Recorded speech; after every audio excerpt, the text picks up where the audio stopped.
మిత్రులారా నమస్తే. సోంపాక మ్యూజియంస్ సమర్పించు సాహితీ సంపంగలకు స్వాగతం.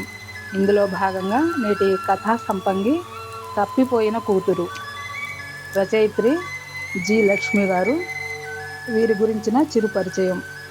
ఆంధ్రజ్యోతి, ఆంధ్రభూమి దినపత్రికలలో సబ్ ఎడిటర్గా పనిచేసి తర్వాత గ్రూప్ 2లో ప్రభుత్వ కొలువును సంపాదించి ఇటీవలే పదవీ విరమణ చేశారు. ఇప్పటి వరకు దాదాపుగా 60 కథలు, ఒక నవలిక రాశారు. పూలు పూయని నేల, అభయారణ్యం, జి లక్ష్మి కథలనే కథా సంకలనాలను కూడా వెలువరించారు. వీరి కథలు 15 వరకు హిందీ, తమిళం మరియు కన్నడ భాషల్లోకి అనువాదమయ్యాయి. ఇప్పుడు కథలోకి వెళదామండి. మీకు చదివి వినిపిస్తున్నది శ్రీమతి సోంపాక సీత. నేను అబార్షన్ చేయించుకున్నాను, 2 నెలలైంది.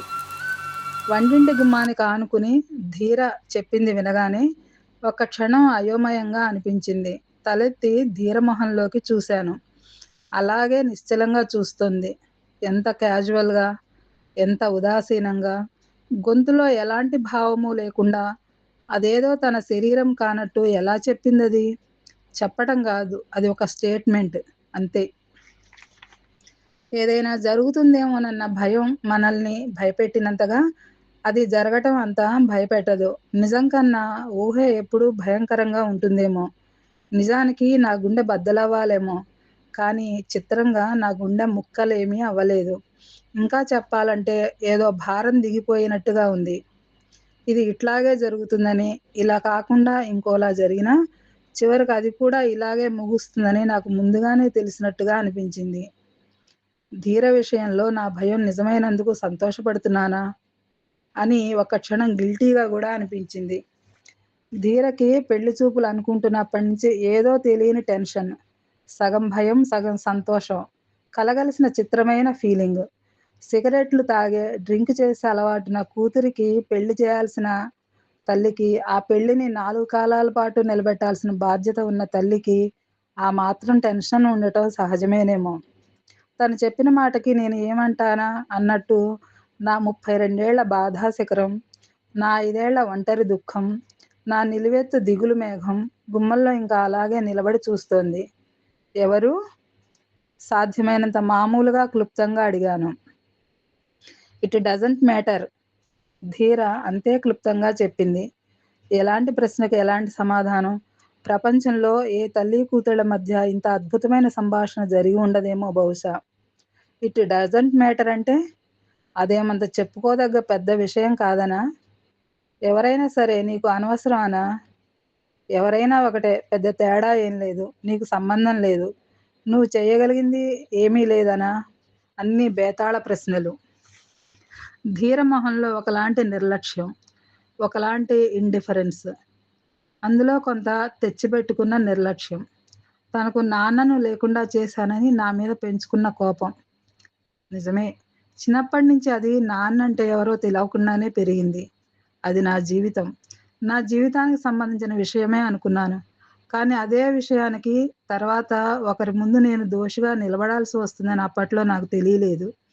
విడాకులు తీసుకోవడం నా సొంత విషయం అనుకున్నాను అప్పట్లో. జీవితంలో ఒకరితో పంచుకునేవి, పంచుకోగలిగినవి ఎన్నో ఉండొచ్చు. కానీ ఇంకొకళ్ళతో పంచుకోలేనిది ఒకటే ఒకటి. అదేంటంటే భర్త భార్యని, భార్య భర్తని. తను అలా పంచుకోలేకపోయింది. తను ఎంతో ఇష్టపడి అమ్మానాన్నల్ని ఎదిరించి మరీ పెళ్లి చేసుకున్న అతను, తన సర్వస్వం అనుకున్న అతను, ధీరను చూసుకోవడానికి పెట్టుకున్న అమ్మాయితో తన ఇంట్లోనే, తను ఎంతో అపురూపం అనుకున్న తన బెడ్ మీదే. తన చదువు, తన విజ్ఞానం, తన తెలివితేటలు, అతనంటే తనకున్న ప్రేమ, అభిమానం ఏవి ఒక పని మనిషి పాడు చేయలేకపోయాయి. శరీరాలు మాత్రమే మాట్లాడగలిగిన భాష ఒకటి ఉంటుందని, అతను కూడా దానికి అతీతం కాదని తెలుసుకోలేకపోయింది. చాలా మందికి అంతేనేమో. శరీరాలతో పాటు ఉన్న మెదళ్ళు ఇగోని హర్ట్ చేస్తాయేమో, అహంకారానికి అడ్డు వస్తాయేమో. అమ్మ ఎప్పుడూ అంటుండేది, మగవాళ్ళు తెలివైన అమ్మాయిల్ని స్నేహితులుగా ఇష్టపడతారు గానీ, తెలివైన అమ్మాయిల్ని భార్యలుగా చేసుకోవడానికి మాత్రం ఇష్టపడరు అని. వాళ్ళల్లో ఉండే బోలుతనాన్ని, బలహీనతల్ని, అవలక్షణాలని ఎక్స్‌రే తీసినట్లు తెలుసుకోవటం ఎవరికి మాత్రం సుఖంగా ఉంటుంది? అతను తనతో ఉన్నంత కాలం దేనికో ఒకదానికి ఘర్షణ. తర్వాత ఎవరో చెప్పారు. ఆ అమ్మాయినే తర్వాత అతను పెళ్లి చేసుకున్నాడని, ఒక పాప అని.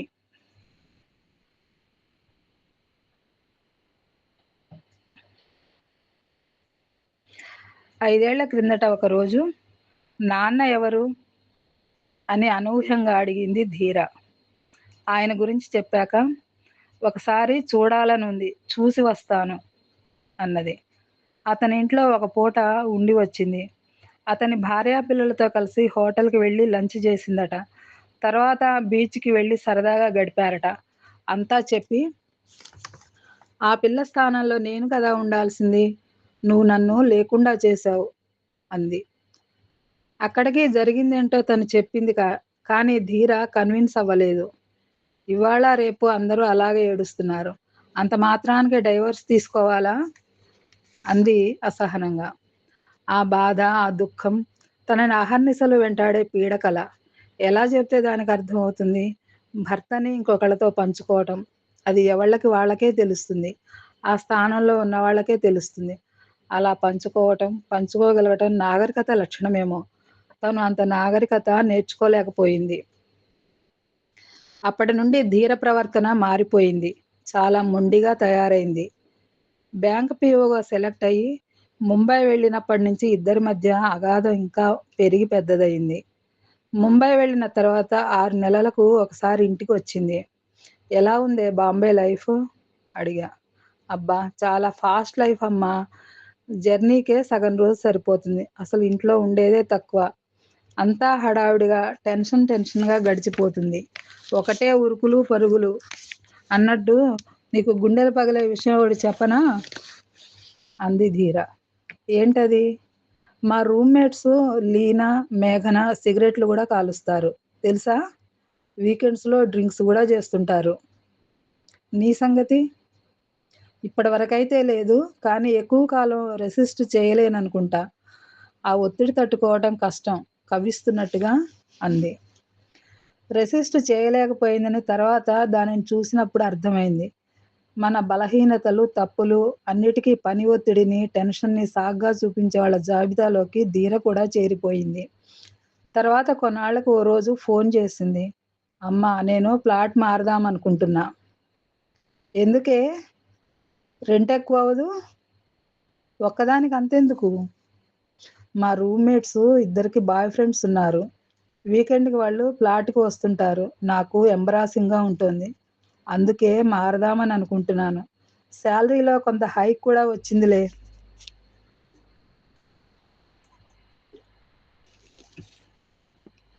అయినా వాళ్ళలా ఫ్లాట్‌కి రావటం ఏంటి? వాళ్ళ లైఫ్ వాళ్ళ ఇష్టం అమ్మ. మనమేమంటాం? అన్నది ధీర. ధీర చెప్పింది విన్న తర్వాత ధీర గురించి, ధీర జీవితం గురించి ఏదైనా అనుకోవాలన్నా, ఆలోచించాలన్నా భయం వేసింది. ఏది ఎక్కువ ఆలోచించలేకపోవడం కన్నా ఉత్తమం ఇంకోటి లేదనిపించింది. పెళ్లి చేసేస్తే నా బాధ్యత కొంత తీరిపోతుందని ఆ ప్రయత్నాలు చేస్తే, అసలు పెళ్ళే చేసుకోనని చెప్పేసింది. ఏదన్నా చెప్పబోతే, "నా పెళ్లి గురించి నాకు లేని బాధ నీకెందుకు?" అంటుంది.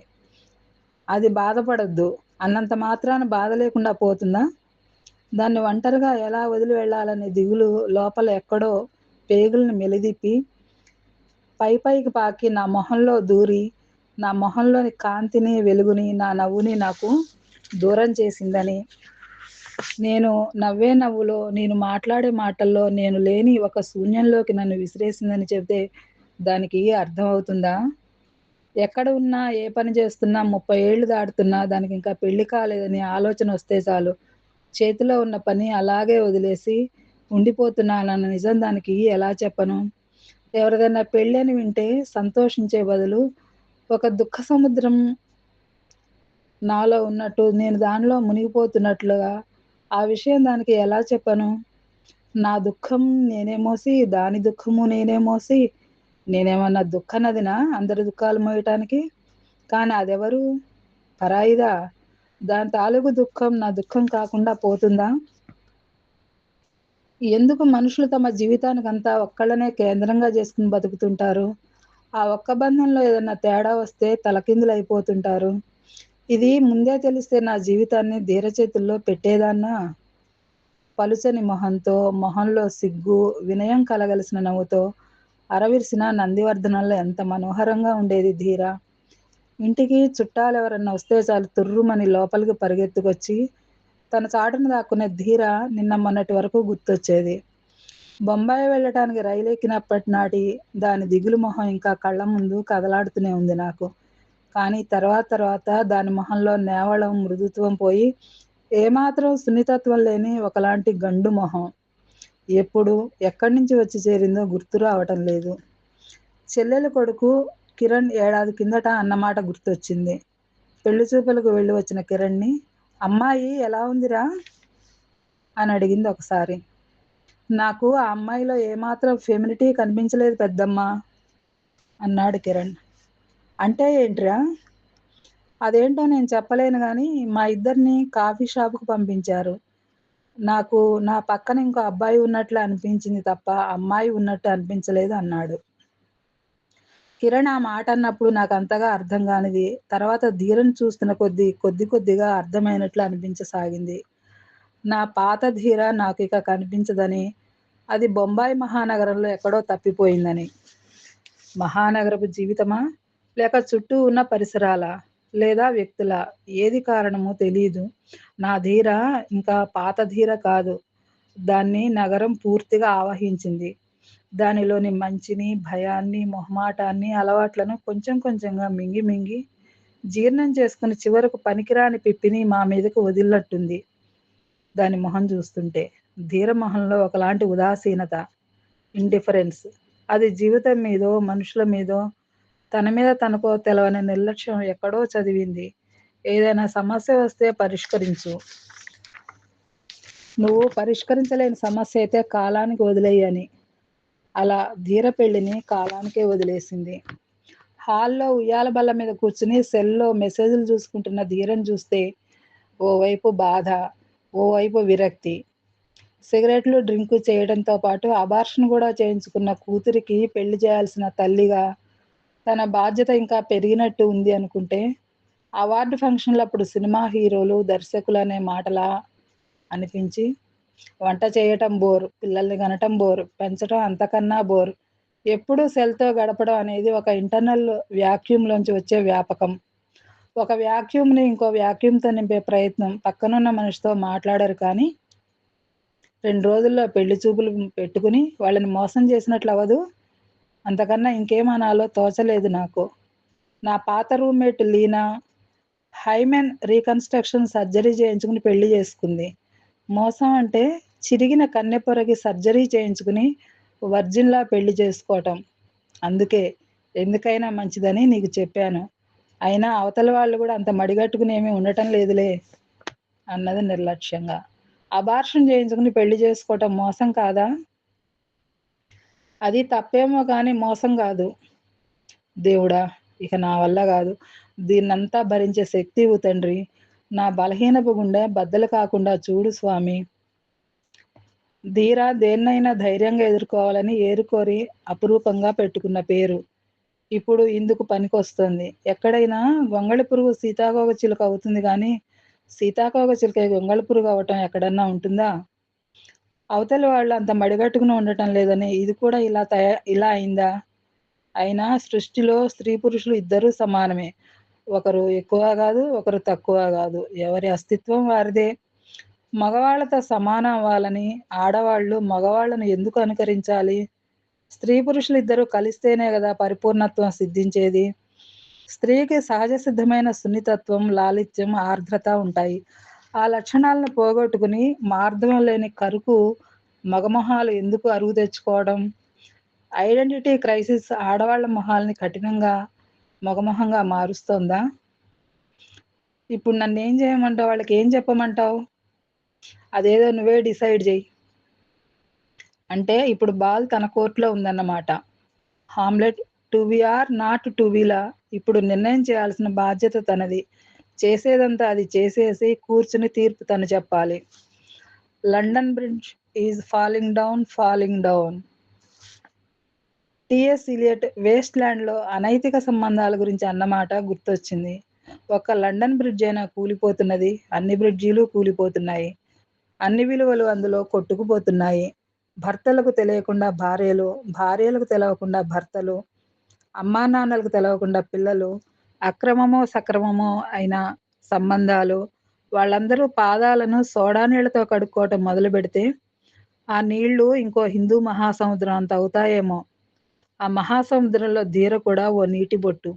అంతేకాని అది సోడా నీళ్ళతో కాళ్ళు కడుక్కున్నంత మాత్రాన దాని కాళ్ళు కన్యాదానం చేయాలా? చుట్టూతా ఇంత కమ్ముకున్న విషంలో, ఇంత విషవలయంలో తను ఏ విలువల కోసం పాకులాడుతోంది? ఏ విలువల కోసం ఘర్షణ పడుతోంది? ఏది ఏమైపోతే నాకెందుకని ఎందుకు ఉండలేకపోతోంది? అదేమైనా జబ్బా? లేతే జబ్బు యొక్క లక్షణమా? జయకాంతన్ కొన్ని సమయాలలో కొందరు మనుషులకు తనకు మధ్య ఏదో పోలిక స్ఫురించింది. గంగా అనే అమ్మాయిని డ్రాప్ చేస్తానని కారులో ఎక్కించుకుని అత్యాచారం చేస్తాడు ఒక యువకుడు. గంగా ఈ విషయాన్ని వాళ్ళ అమ్మకు చెప్పినప్పుడు ఆమె అరిచి, ఏడ్చి ఊరువాడ ఏకం చేయడంతో పాపం గంగ పెళ్లి కాకుండానే ఉండిపోతుంది.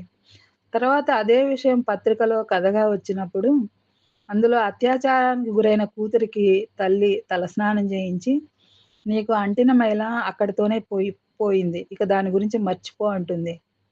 మా అమ్మ కూడా అట్లా అరిచి గోల చేయకుండా అలా తలస్నానం చేయించుంటే ఇవాళ ఇలా ఉండాల్సి వచ్చేది కాదు గదా! అనుకుంటుంది గంగ.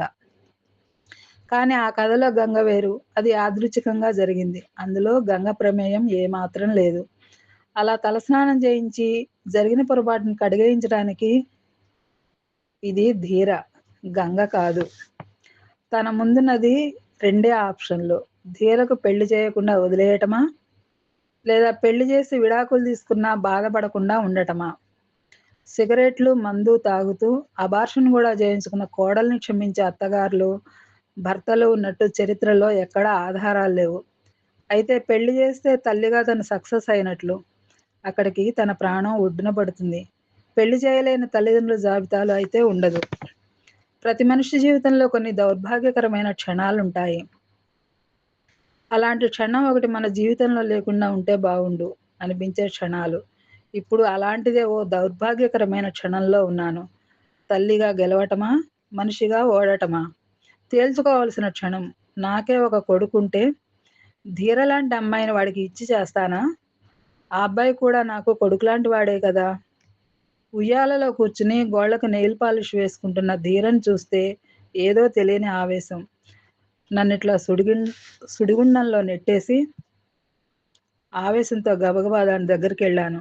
చూడు ధీరా, విలువలనేవి ఎవరి కోసమో ఉండేవి కాదు. ఎవరివి వారికే ఉండేవి. ఒకళ్ళ కోసం తెచ్చిపెట్టుకునే విలువ సరైన విలువ కాదు. శాశ్వతమైన విలువలు కొన్ని ఉంటాయి. ఆడవాళ్ళకైనా, మగవాళ్ళకైనా. లేకపోతే నువ్వు ఈ మాట చెప్పాల్సొచ్చేదే గాదు.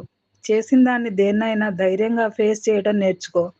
అది మంచిదైనా సరే, చెడ్డదైనా సరే. పెళ్లి కావాల్సిన కూతురు అబార్షన్ చేయించుకున్నానని చెప్తే, ఇవాళ రేపు అది మామూలే గాని తల్లిదండ్రులు అనుకునేంతగా సమాజం మారిపోయిందేమో నాకింకా తెలవదు. అది నా వెనుకబాటుతనం అనుకుంటే నాకు ఆ వెనుకబాటుతనమే ఇష్టం. నీ గురించి నువ్వు పెద్ద పెద్ద నిర్ణయాలు తీసుకోగలిగినంత పెద్దదానివయిపోయావు. నీకు నేనింకా ఏదో చేయగలనని నేను అనుకోవటం లేదు. నీ పెళ్లి నువ్వే డిసైడ్ చేసుకోవటం మంచిది. ఆ పెద్దరికం మాత్రం నాకొద్దు. తర్వాత నీ ఇష్టం. చెప్పేసింది కూతురుతో. తప్పిపోయిన నా కూతురు మళ్ళీ ఎప్పుడో, ఎక్కడో కనిపిస్తుందని చిన్న ఆశ. తల్లిగా ఆ మాత్రం ఆశపడటంలో తప్పు లేదేమో! మిత్రులారా, కథ సమాప్తం. మీకు ఈ కథ నచ్చినట్లయితే లైక్ చేయండి, కామెంట్ రాయండి, మీ మిత్రులకు షేర్ చేయండి, సబ్స్క్రైబ్ అవ్వటం మర్చిపోకండి. మరో మంచి కథతో మీ ముందుంటానండి. అంతవరకు ధన్యవాదాలు. సెలవు. నమస్తే.